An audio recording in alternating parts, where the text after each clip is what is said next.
Գյումրու Սայաթ-Նովայում գտնվող այս հետիոտների համար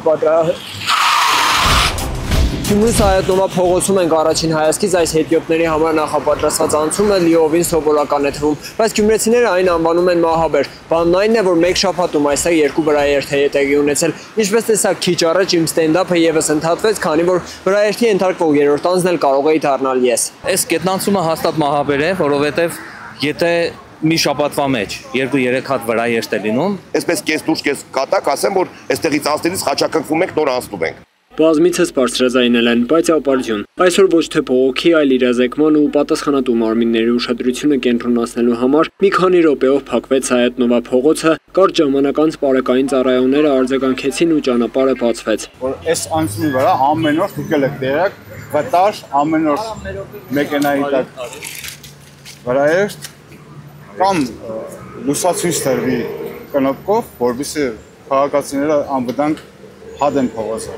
Այս փողոցի վաճառասրահներից մեկի տնօրեն Արամ Գրիգորյանը մեզ հարցնում է. արդյոք կարող ենք տարբերակել, թե ինչ ճանապարհատրանսպորտային պատահար էր տեղի ունեցողը։ Իրենց մոտ ստացվում է։ Նույնիսկ կարող եմ ասել տարիքը։ Այստեղ ամեն օր կարելի է ավտովթարի կամ վրաերթի ականատես լինել։ Նշում են Գյումրու դրամատիկական թատրոնի աշխատակիցները թատրոնի գեղարվեստական ղեկավար Լյուդվիգ Հարությունյանի գլխավորությամբ։ Պիտի լուծում գտնեն են մարդիկ, այսինքն մասնագետները, ովքեր իրավասու են եւ կարողանան լուծվի, որովհետեւ ես վստահ եմ շարունակական բնույթ է կրում եւ չեմ կարող միանշանակ ասել, որ այստեղ բարորդներն են մեղավոր կամ հետիոտը, բայց խնդիր կա, որովհետեւ անընդհատ այստեղ լինում են դեպքեր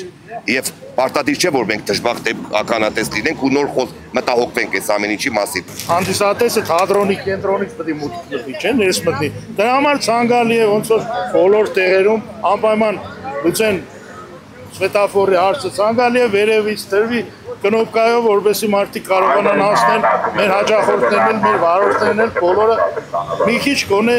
դանդաղ երթևեկեն։ Ներկայացման օրերը շատ վտանգավոր է, ժողովուրդ չեք պատկերացնեք գյուղերից կուկան ավտոբուսներով, երեխեքը հետ ու առաջ կերնի, մեքենան մեկը կկակտեն, մյուսը կողքից կուկա չի զիջե մեկը մեկին։ Այն օրը էլի մեր երեխեն գա մեքենայի տակ։ Նախորդին տեղի ունեցած հերթական վրաերթը աղմուկ բարձրացրեց մամուլում։ Չնայած վրաերթի ենթարկող ամշամարտիկ Արթուր Ալեքսանյանի եղբայրն է եղել Ռաֆայել Ալեքսանյանը, բայց այսօրվա գործողությունները կապ չունեն վերջինիս հետ։ Երեկվա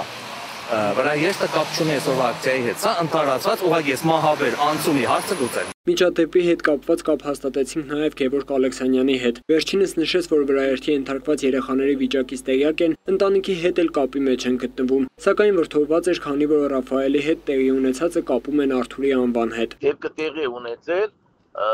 բայց շատ չնչին, այսինքն երեխային ոչինչ չի եղել, մի թեթև փոքր վնասվածք էլ կարելի է չասել, որ ցավ կա, բժիշկները բոլորը ստուգել են, բոլոր պրոցեդուրաները կատարվել են, նկարահանում, ամեն ինչ արվել է, ընտեսելու համար չի կարելի մարդուն, ես այնպես եք ստիպում, որ ես արդեն այդ բոլորին է վերաբերում, ես արդեն իրավաբանների թիմ եմ, որ չի կարելի մարդուն անունի հետ անընդհատ խաղալ։ Ներքին գործերի նախարարությունից արձագանքեցին, բայց նշեցին, որ գործընթացն իրենից արագ լուծում չի ենթադրում։ Ներկաներին առաջարկեցին դիմել Գյումրու համայնքապետարան։ Սկիզբը քաղաքապետարանից է։ Համայնքապետարան դիմում ես, համայնքապետարանը դիմումդ ուղղորդում է իրենց մեկ այլ բաժին։ Խնդրի լուծման համար դեռ ժամանակ կպահանջվի, բայց ներկաների խոսքով այս ընթացքում վրաերթերի ու ավտովթարների մասին կրկին կլսվեն։ Հրաչ Սահակյան, Խան Հովհաննիսյան, Հայկ Գաբրիելյան, այսօր։